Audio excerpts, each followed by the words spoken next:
Hello to everyone. Welcome for today's study, Spiritism Inspiring Lives. Today we have the pleasure to have with us Vanessa Parra Ferreira, and she will be facilitating the team for us, the Pathway of Goodness. In order for us to prepare ourselves for this special moment, I would kindly invite all of us, ourselves and all of those in spirit who are also with us, to use the initial moments for our internal harmonization, harmonizing our minds, our hearts, paying attention to our breathing so that we can listen to our inner selves. And in that way also to listen our higher self,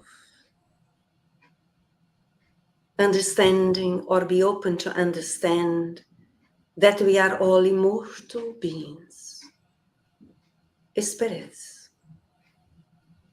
beings essentially of goodness and love, created by God with love in order to learn to love.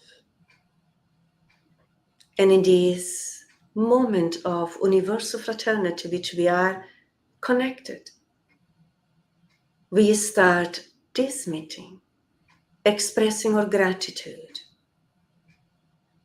for everything that we have in our existences, even gratitude for what we may think we are lacking. Gratitude for this existence, gratitude for the philosophy and science of Spiritism, the teachings of the superior spirits, the teachings of Jesus, the guide and model of humanity. And in that way, dear Lord, we ask kindly that you may bless every and each one of us here, so that we can also be receptive for new reflections, understandings, and therefore promoting us, enlightening us, and this new understanding, which we are constantly adding as we are evolving, cooperates for our inner peace, our inner harmony, as we will understand better and better the universal laws, the love of God, which summarizes in love. And in that way, we start our study today. So be it. So once more, we welcome everyone who is with us, either through our YouTube or Facebook channel, or also those who are with us through the channel of Web Radio Fraternidade. Today, as we mentioned within our study, Spiritism Inspiring Lives, we will be focused on the theme, the Pathway of Goodness. And in order to develop this theme, we have the pleasure to have with us our companion or member of the Spiritist family here in the United Kingdom, Vanessa Parra Ferreira. The Spiritist Psychological Society welcomes you. And in the same time, also inviting all of you who are with us through the chats, in case you have any questions, please feel free to bring it up. In other hands, we pass on to you, Vanessa, for you to develop the team for us today. Welcome. Thank you. Kind of a very it's a pleasure to be here. Pleasure to be with all of you tonight, this evening or afternoon or whatever time you are watching this. This is one of the most interesting topics, the path of goodness. When I was asked to talk about this, I thought, this is kind of an easy, but at the same time, it's one of the toughest topics because we are on this path. And many of us will say it's not an easy one. Sometimes we have some joys, but most of the time we know. So let's delve a little bit on this one. If we talk next on our agenda, my mom always tells me that I'm very methodical. My father says I'm stubborn as it can be. So I always bring it up in the agenda to preempt everyone what I'm going to be talking about, so you don't get anxious, or you get anxious because there's some topics here that you might want to hear more. And so in any case, we're going to talk about what is goodness, about the law of progress that makes this path to goodness, and the role of the divine on this path that plays kind of an interesting and quite an important role. If we start on the next page, the first thing that we need, when I was asking myself, what is goodness to start with? If we are on this path, let's start by the definition. What is the end goal? So I went to the dictionary. Not that young person. I remember the old paper dictionary when we had to go to the library. Life got a bit easier. But dictionary, it still gives us a very good understanding of the words and say, goodness is the quality of being morally good or virtuous. And then my mind got this, and it's marked here in blue, say, what is moral? What is morally? Because and morally, also in the dictionary, it tells us that it is a reference to the principles of right and wrong behavior in a way that is considered right according to the code of behavior of a particular society. So, for us to understand then what good looks like, we need to understand what are the laws or the code that is driving that, how we understand what is right, what is wrong, how we get that sense. So I went to check on the next one on Spiritism. What does Spiritism say about? Because I need a code to understand what is right, what is wrong.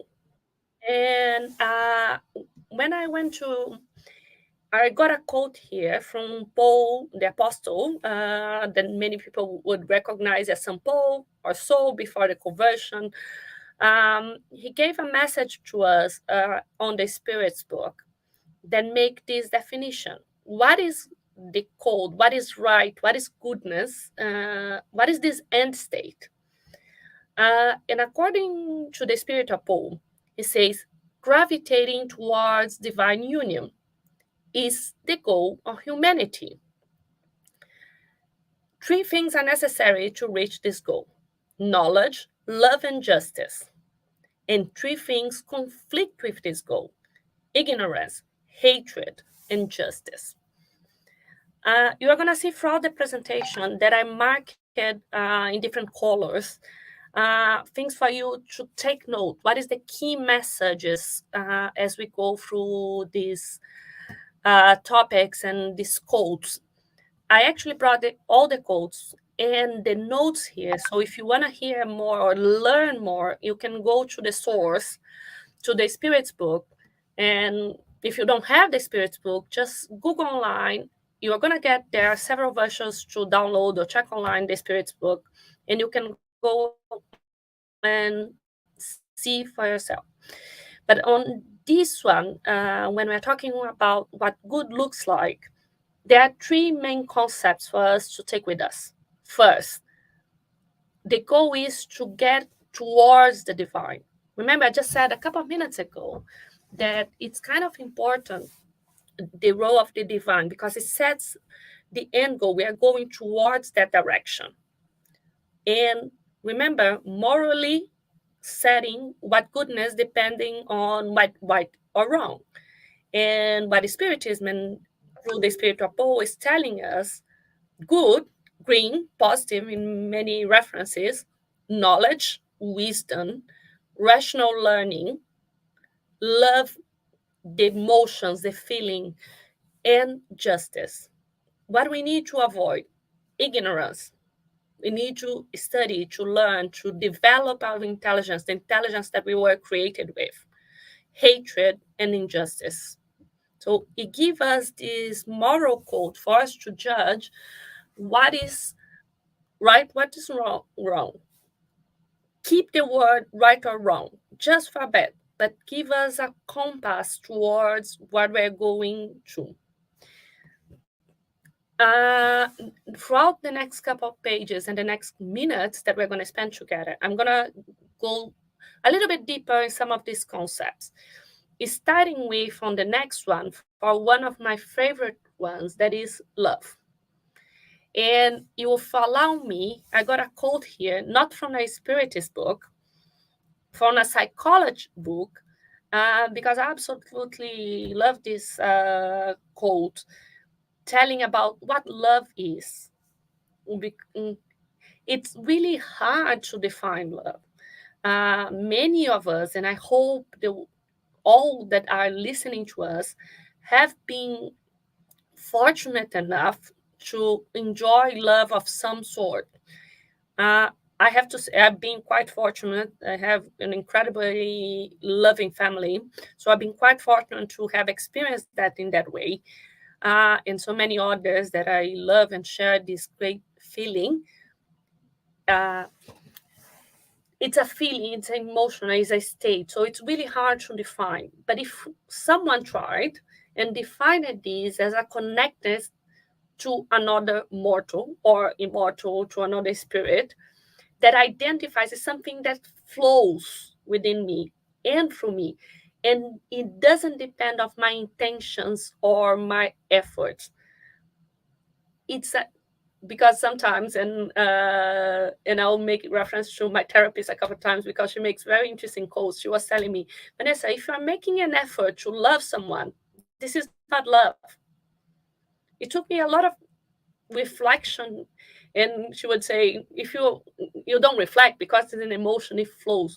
But the moment that energy starts flowing from you, that it's independent of your rational actions from your mind, it creates that marvelous connection that we are hopefully blessed to share with other mortals, as it's saying here, because it's a psychology book, but it can be, you can replace the word for spirits, incarnated or discarnated, that are on this planet, that are in other planets, there are between planets, let's put this way, but we share this deeply meaningful connection that comes from, we can say, from the heart, or comes from our spirit. It comes in a way that it embraces the world with this power that is absolutely uncontrollable, but at the same time is absolutely adorable, as they would say here in the UK for the ones listening to us in the US.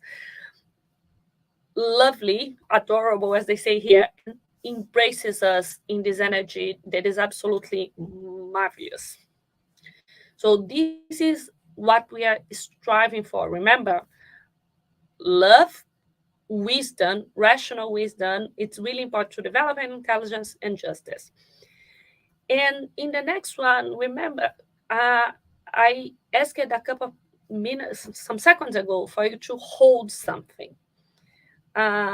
Because the dictionary tells us that being good depends on a moral code, and this moral code will tell what is right, what is wrong.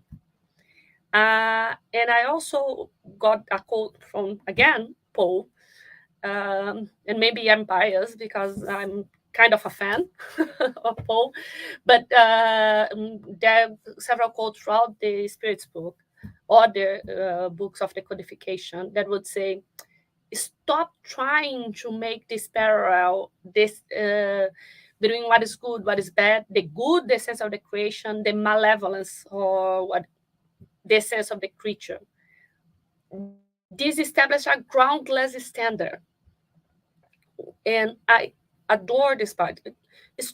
Paul is telling us, stopping doing this, stopping telling what is right, what is wrong, stopping judging. Remember, justice is one of the principles we are striving for. So what we need to do, and on that path, and I'll say it again because I saw that my internet broke a little bit. So we have to understand that we are on this gradual path of decrease of imperfections and atonement through successful lives. And it will reach divine union by reconciling reason with compassion. And that has give us a lot to think about, in the sense of, we look at someone, and I was giving a talk the other day, and I was mentioning that I got onto the tube,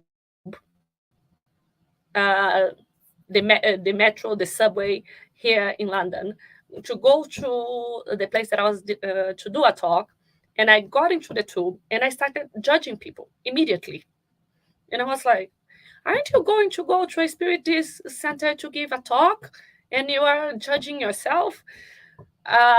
Because we try to get this on, oh, this is right, this is good, this is bad, this is not good. So this person is on this side of the malevolence or the evil, if I am to use the word. And Paul is reminding us to stop this dualistic view of one side to the next, and understand that each one of us is on the journey of going from being imperfect, have things that we need to go through these several lives, and all of us will reach this divine union.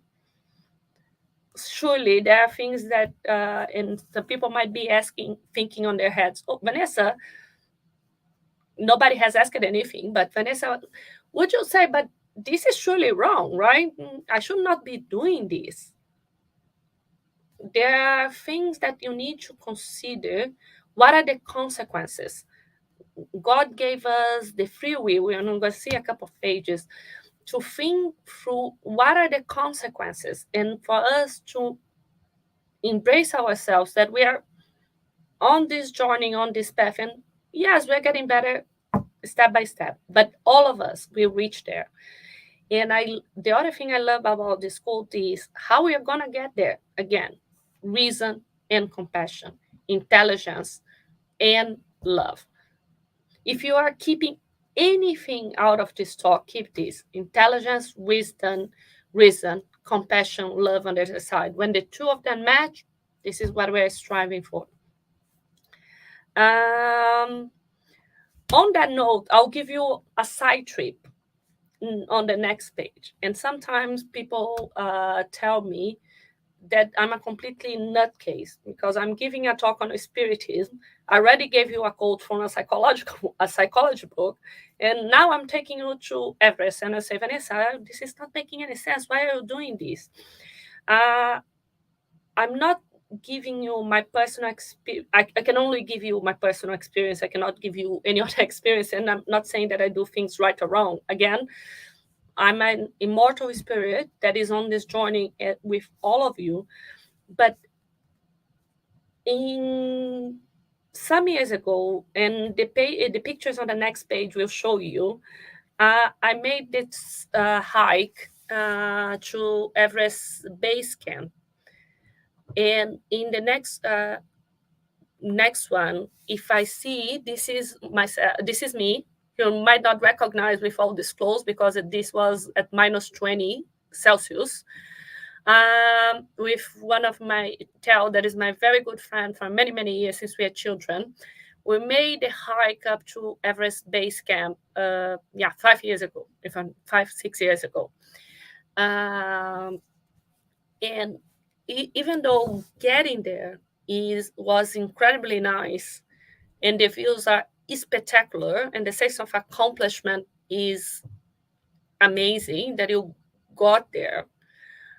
What I learned on this journey, it was not about resilience. It is about resilience because it takes 8 days on walking 12 hours a day without on the altitude that you don't breathe much because there's nowhere, there's no oxygen. But I learned most important on the path and the importance of the path. On the next one, there's a interesting picture of us, the group of us. We were 15, walking towards the base camp. And the most important thing here was the journey. Getting there, you are actually allowed to spend probably 10-15 minutes max at the camp, because you need to go back, and you need to have time to go back to the lodge before it gets dark. Otherwise, you die, or you're gonna have a very hard time freezing whenever there's no sun. There's a very, very high risk of freezing to death. So you are allowed to spend 15 minutes on the camp and need to go back to the lodge. But you spend 15 days going up and down the mountain to get there. And you need absolutely, first, two things I learned that are important on these and were important for me and are important on this topic. You need to do the next step. No matter what you're feeling, no matter what you're gonna do, you are gonna do the next step. You breathe in, breathe out, and do the next step. And you are not focusing on the summit most of the time. And I'll tell without shame, most of the time I was taking the next step, thinking about when is the next time I'm going to have hot chocolate. And once, or in some parts of the way, I was actually just thinking, I need to take the next step. What the only thing I need to do is take the next step, and next step, and next step. And eventually you get there. And when you, and all of us got there, you have no other way. You need to get there, and you need to get back. When you embark on the journey, you need to go. And all of us got there. I was the last one to make to the camp, but I got there. One step after the other, breathe in, breathe out. And when I came, the other thing I learned is you need to enjoy the journey, because, as I said, we spent 15 minutes at the base camp, but we spent 12 days walking, more than 12 days walking on this journey. So why I'm taking you through this example? Most of us like to remember stories. When I talk about this path to goodness, for me, it's exactly like my journey to the Everest Base Camp.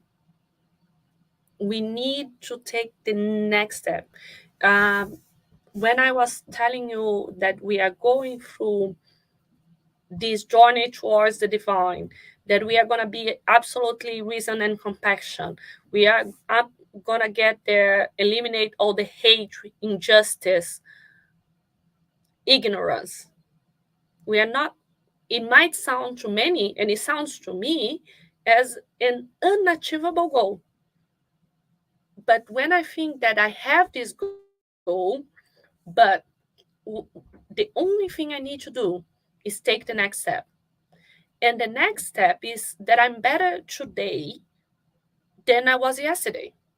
That I may today, if I and on the gospel, the Spirit's book, St. Augustine was giving an advice on how we understand that if we are on the right path. And what he was saying is, for us every night to take an account of if we are better today, if we did more, we are more towards this goodness than we did yesterday. And he actually was saying to keep a diary. Some people like to keep diaries, some people like to meditate, whatever works.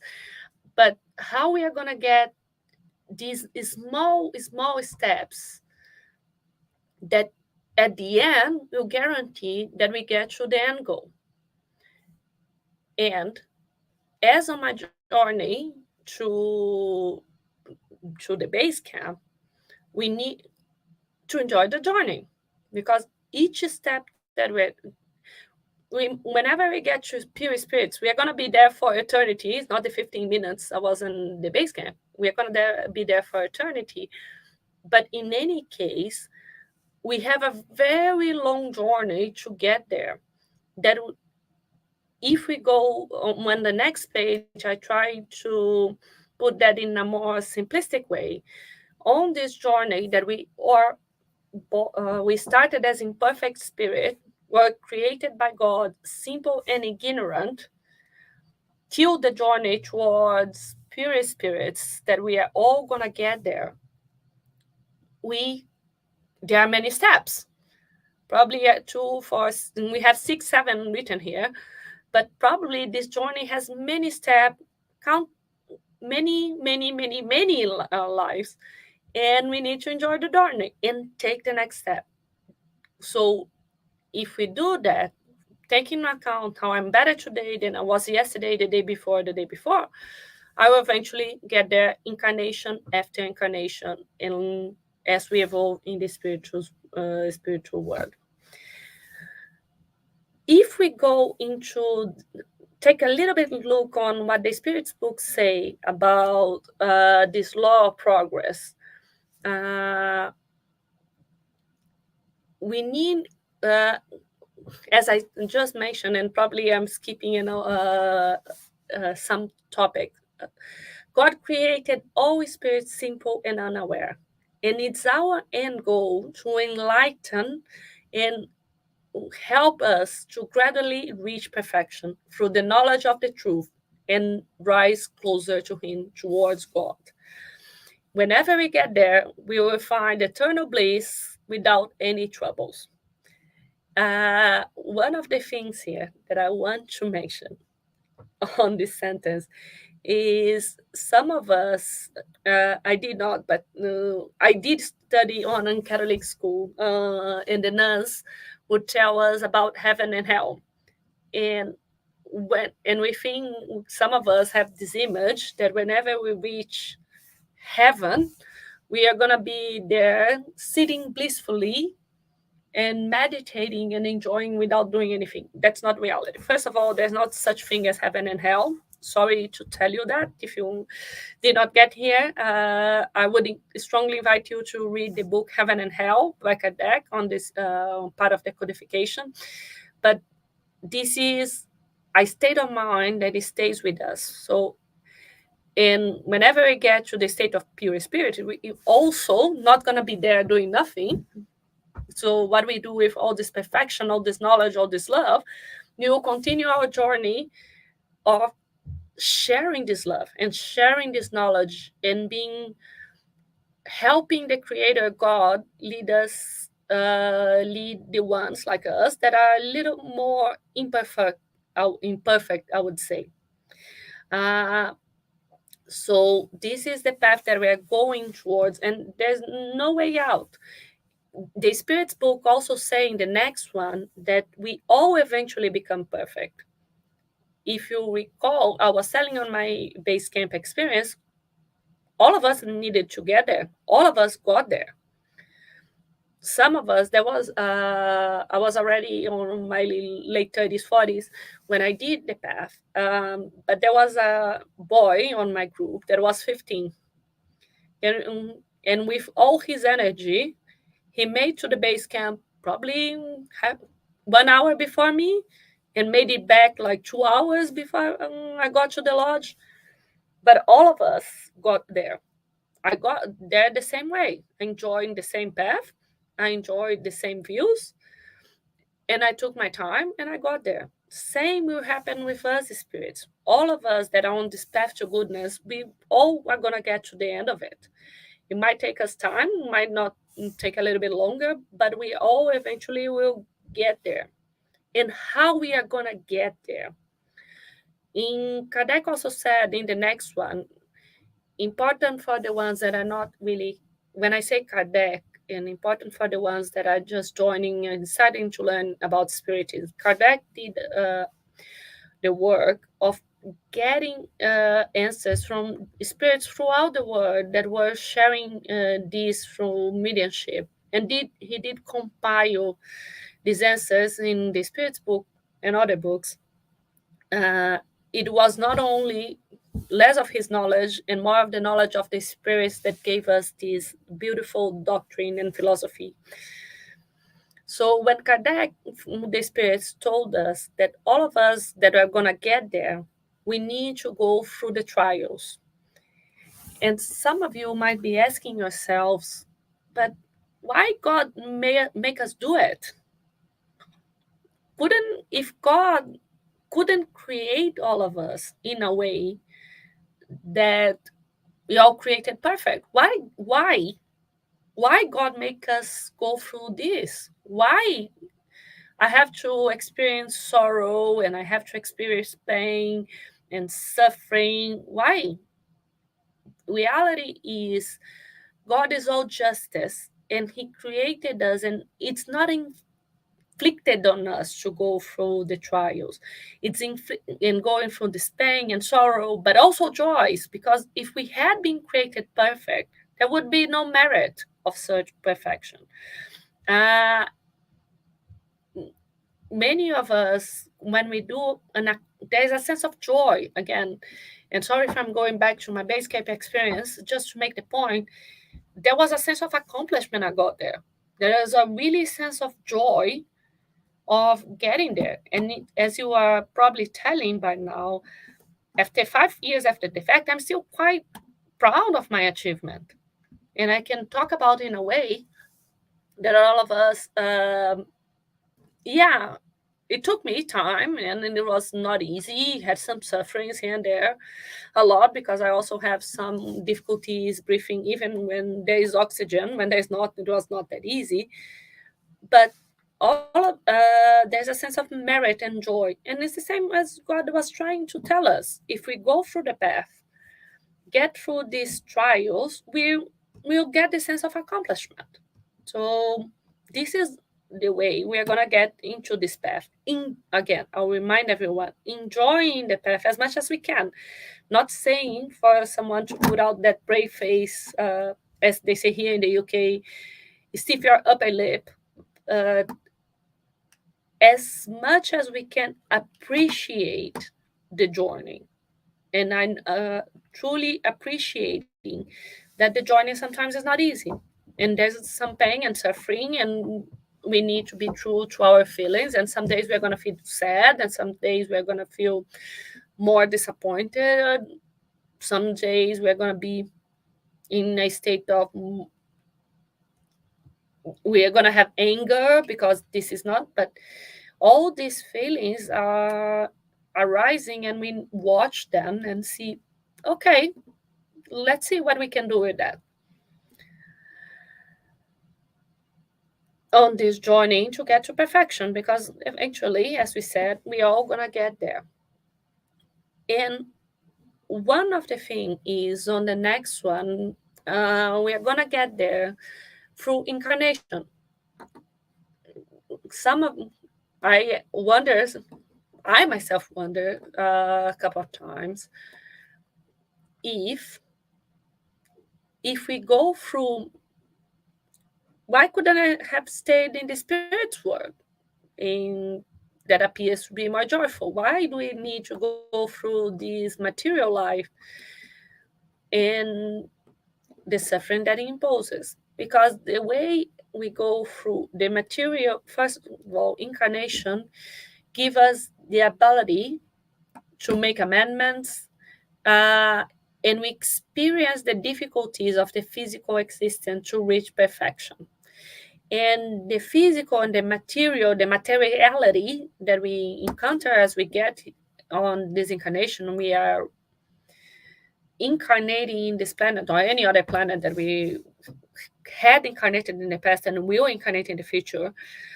All these will give us this ability to take control of how matter affects us, how we reach towards this, and also helping God through how we help develop the planets and we live on. All of us come here doing whatever kind of work, and when I say work, I'm not only saying paid work. Whatever we do in this life, we are helping the progression of this planet. So we need to come here, learn, make amendments if we had to, but also help on this beautiful journey of evolution of this planet. All good, all fine, but one thing you might be wondering, Vanessa, I understand all of this, sounds good. We are on this path, we are were born simple. God created us simple, ignorant. We are going to reach perfection. We are all going to get there. We are going to get there through incarnation, going through the trials. And going through the trials, we are going to have this sense of accomplishment and sense of joy. And this is the reason God gave us this ability for us to go through this and go through the path, so we get to the end of it and enjoy the blissful state. That it's even hard to say what is going to be this blissful state, because we actually don't know. We don't have the means. We don't have the means to understand that. But let's keep our view of what is a blissful state. We're all going to get there. All perfect, all good, understand. But what do I know now? What do I do tomorrow? I understand that I need to develop reason. I need to develop joy, wisdom, compassion, that I should avoid injustice. But how do I do that? I conceptually, on my mind, this makes sense. And the spirits also say to us that we evolve first on our rational thinking, and probably that help us understand how we evolve our moral side and the side of love and compassion. But give me some tools. I want something pragmatic. I want something that I do tomorrow or today after I listen to this or watch this. How do I do it? And there's only one key to do that, and it's on the next page, that is saying, know yourself. So and when I was preparing for this talk, I said, this is probably an easy one. There's one easy answer. That is one of the most complex ones that anyone can think of. It's an easy answer to say, how do I reach, in the American, they would say, how I crack the code on this path to goodness. And the spirits were asked that, because someone, Kardec was quite pragmatic as well, and asked this question. And he said, remember, a philosopher once said, know thyself, know yourself. And why I say is one of the toughest thing anyone can go through. We usually are pretty good at looking to the others, looking to what is outside of us, seeing behaviors on other people and point fingers, you need it, and pointing fingers to everyone else on, oh, this doesn't sound right, this doesn't sound just, this is not it, and complaining. But really going and looking ourselves is not the easiest thing. And really going beyond the surface and understanding why I think it's quite difficult. Because when we look to us, we need to be, first of all, be compassionate and forgiving towards us. Understanding that on that path, we are not there on that pure spirit. Again, sorry to break to you, not there. Most of us still have some steps to go, a little bit of steps to go. And on this journey, and we have some sides that we probably don't like, some things that you probably hide even from you. I have some sides that I hide from myself. Been doing therapy for many, many years, and still some sides that that are hidden there. And because some of them are so that we absolutely park them aside. So these look towards oneself, full of compassion, full of forgiveness to where we are on the journey, is the key that the, philosophers throughout time, and confirmed by the spirits, knowing thyself, this is the key for us to be, the word that is coming to me is successful, but I wouldn't say successful is the word, for us to be evolving on this journey. And what can stop us if knowing oneself, when we look to us, what is the thing that is probably stopping us? And the spirits tell us on the next page that, and the question was asked in what is the voice that is stopping us? What is the root? Is selfishness. As we repeatedly told you, I love the spirits book, but sometimes the spirits are so direct that I love it.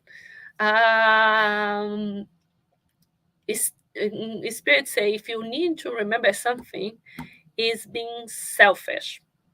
And you might be asking yourself, but Vanessa, you are telling, just look at you, look at us.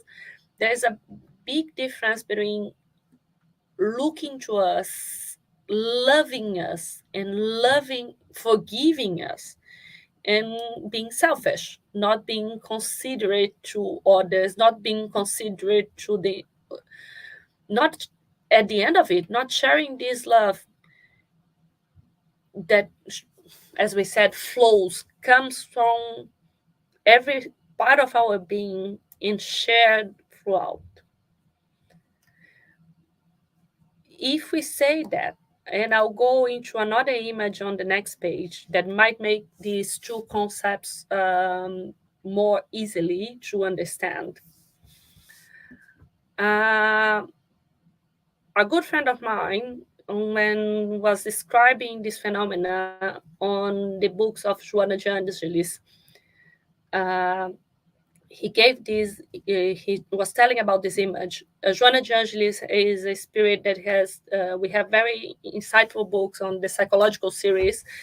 And when they were asking about the same question on how we get to this path of goodness and what we need to do, the image that came is there's a lot, when we are trying to know ourselves, we try to push unconsciously, most of the time, a lot of the things behind the surface. Our mind tries to keep a lot of things hidden on the unconscious mind that does not come to the surface. And those things that don't come to the surface are probably the ones that are keeping us in this selfish state, not looking for the root cause. And as in the iceberg, there might be a lot of the root cause might be hidden and might be a way more relevant part of our personality, of our spiritual life than we actually imagine. And as in the iceberg, it may be driving towards pushing, sometimes eventually surfacing. I was reading yesterday on the biggest iceberg that exists. There was a British ship that just encountered it yesterday by chance. The David Attenborough ship, scientific ship, encountered yesterday the largest iceberg on Earth. Why? Because it's floating out of the Antarctica Peninsula and getting into the continent, shifting towards Chile or the south of Africa. Because on the global warming, it's melting. And a lot of things are coming to the surface that were hidden. And same with our personalities. Imagine this iceberg, the biggest one on Earth, a lot of these has been hidden for centuries, for millennia. And eventually, all of these, and the scientists were collecting all these new minerals and plants and things that are coming up to the surface. Some of them are actually not helpful to our life, but some are actually very useful for the sea life. But it took millennia, but is now coming to life. And these things that were hidden, that some psychologists might call the shadows, for the lack of better word, we will eventually come to the surface. And we eventually come to the surface in not a controlled way. So if we can control there are two things here. First, it takes a lot of energy to hide stuff and hide from ourselves. And eventually, it might come up in the most weird ways. Again, I can only give my example. I cannot give anybody else's example. If I think about me, there are situations that this shadow comes as anger directed at anyone. Most of the time on call center attendants, and I'm really sorry, but sometimes when I'm talking to them, there's some anger that comes and takes over me. And I scream on the phone and tell, you're not solving my problem, you are la, la, la, la. And I lose completely, to the point that, and I feel terribly bad hours after, because hey, why you study all of these, you meditate, you go to this, you do therapy, you go to yoga, and because the person could not change your address or could not turn it on electricity, you scream for hours. The person has nothing to do with the terrible network or electricity services or anything, and you are screaming on the phone uncontrollably. Some people would know, and many people tell the example of driving and screaming with the car next door. I'm a terrible driver anyway, so people might be screaming at me on the other way around. But these things come up. It took me a little bit of time to understand, and sometimes it still come up uncontrollably. What is the root cause? Why I get so angry? Why I get so angry with someone that has not absolutely done nothing to me? And understanding, I'm not saying I not do it. I still scream on the poor call center attendants, but I'm trying to look at this hidden part of me to understand why is that a trigger, and treating the root cause that is driving me crazy and angered to the point when something doesn't go my way. And most of the time, am I being selfish, or sometimes it's me that I want someone to be done at my time when I want it. It's me say, oh no, but there's another client that needs attention. No, I want my thing just now. I don't want to wait. I need this now. And maybe this person is probably someone would sympathize when you are driving on someone, you start screaming at someone, and then comes the ambulance, and you actually notice there's an ambulance, or the person next door is saying, I'm taking my this person to give birth, so I need to get hospital or something, and you feel terribly bad because you're being selfish. It's your space, you need to do it now. And I can tell my trigger is the poor call center people, but I'm starting to look at deeper on this side, because trying to control the external behavior, anger, if I don't solve the root cause, that is my selfishness, that it's I want to do this, be done now, not going to solve the problem. In accepting, I had to go myself, and I'm still not there, but only can give my example, that this selfishness exists, because I was just like most of the time telling how incompetent these people are, how they did not solve the process. This technology has evolved. Why they not solve this and that and that and that? And in reality, it's me being selfish. It's not that the system doesn't work, it's incompetent, but I was also always talking about what is not working on the outside, not looking at me. Okay? I'll go now, since we're talking about all of these, moving towards the end of our topic, because we have seen what is goodness, what is the path, how we get there, what we need to do. And one thing that was missing, if you notice, is the role of the divine.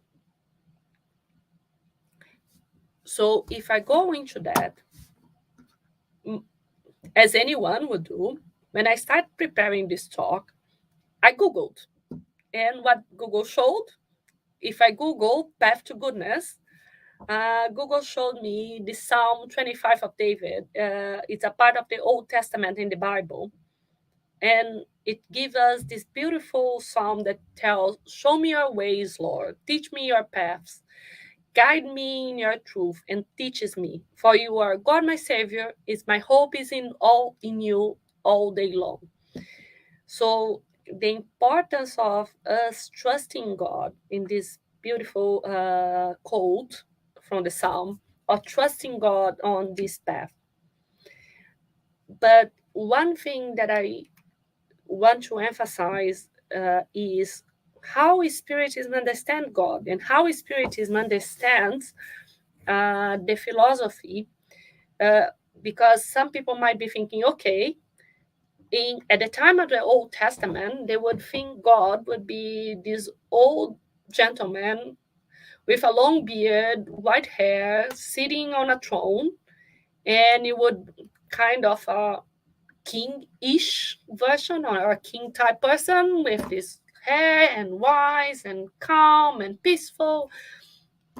And I would be asking this old wise man to give me the route and guide me through the route. In Spiritism, we do believe that God will guide us, and this code still remains relevant, but we understand God in a different way. In the next one, we have seen is the first question, and it's interesting, I'm ending here, but it's actually the first question of the Spirit's book that tell what is God. And God is the supreme intelligence, the first cause of all things. So we don't understand God as this old gentleman, wise and relatable, just like us, because this is in our state, in that state, especially when we're talking about the Old Testament, this is what was the understanding. But now we have evolved a bit on this path, and we are a bit more able to understand that God is the supreme intelligence, the first cause of all things. We are not yet able to truly understand the divine, and the Spirits say that we can have a glimpse of what it is. And I was questioning myself yesterday. So if I don't truly understand what it is, but we started this talk, this conversation, thinking about that our goal is to go towards the divine, what I'm going to do? I need to have some sense of what the divine is so I can go towards the divine. Thankfully, the Spirit said, okay, you are too young, too immature on this journey. You cannot yet understand what God truly is, but you can grasp and get a glimpse of his nature. So I put it out on the next page, what God is, as what is the nature of God and what we can understand of God. And it black here on the left side of this page, I got the description from what God is, what we can understand from the nature of God. God is unique and is all powerful because he is unique. God is eternal. God is unchangeable. God is immaterial. God is supremely just and good. The ones that know this quote, and some among you will know, this is not in the order that is on the Spirit books because I rearranged it. But this true make a point that you'll see on the right side of the page, that I was trying to see, okay, if God is all of that, and I'm going towards the divinity, because remember the quote from Paul, first thing Paul told us is the connection with God is the first thing that this is our end goal. This is where we're heading to. If God is unique and all, so I was trying to make in my head to say, okay, if what I, as a spirit, and all of us as a spirit in this journey, I am going towards God. what I can learn from the nature of God that I can apply to my life. Spirits are not, if God is unique or all powerful, we spirits cannot be, because there is only one God, one cause of everything. We are not that. We are not eternal. We had the beginning. God created us. We are going to have the eternity ahead of us, but we are not eternal. We had a beginning when God created us. God is unchangeable. In a way, yeah, we are unchangeable. Our nature as a spirit, and we have this material body that changes, and the perispirits, and our spirit will evolve in nature. So might be of a more unchanged, the spirit, not the perispirit or the material body, has potentially this nature of being unchangeable. Yes, we are immaterial. Spirits are non-matter. But the one thing that we are going towards, this nature of God, is being supremely just and good. And this is our goal, emphasizing throughout the many spirits that came. I took a quote from Paul, could have taken many others. The goal of us evolving towards perfection is evolving towards the justice and good that God is. And this is us moving towards the divinity by moving on this path of goodness towards perfection. With that, I've been talking for 50 plus minutes. Hope you enjoyed and got some grasp of interesting things that you can apply on your life. But I would say, if I will leave you on two things, three things. One thing, this is a path and a journey. We are somewhere around the journey, and we need to understand that we have gone some steps, going towards some more steps. The key to all of this on this path is to know ourselves, love and accept the things that are on the bottom part, understand the things that are on the bottom part of the iceberg, and starting to love that, because then we start to spread more of love. That is the goal that we are going towards. With that, I thank you all very much. I hope you enjoyed, and I think we are doing a final prayer.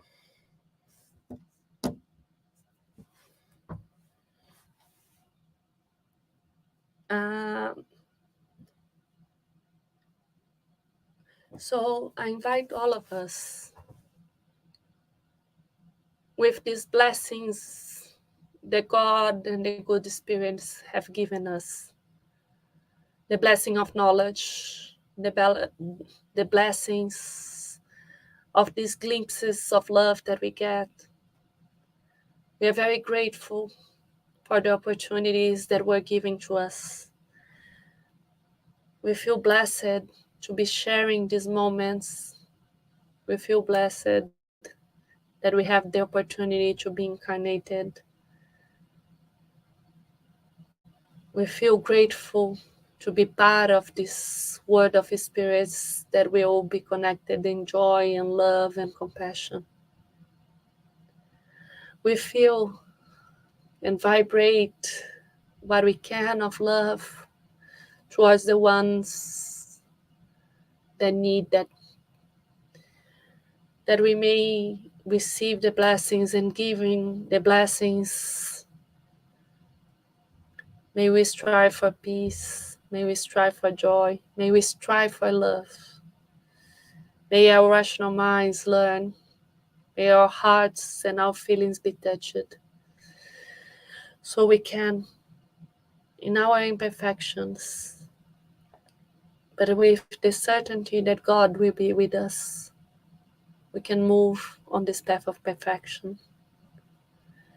We thank the ones that inspired us. We thank the ones that have been with us all the time, that will continue to be with us, so we can be one day we will be one and only with the divine,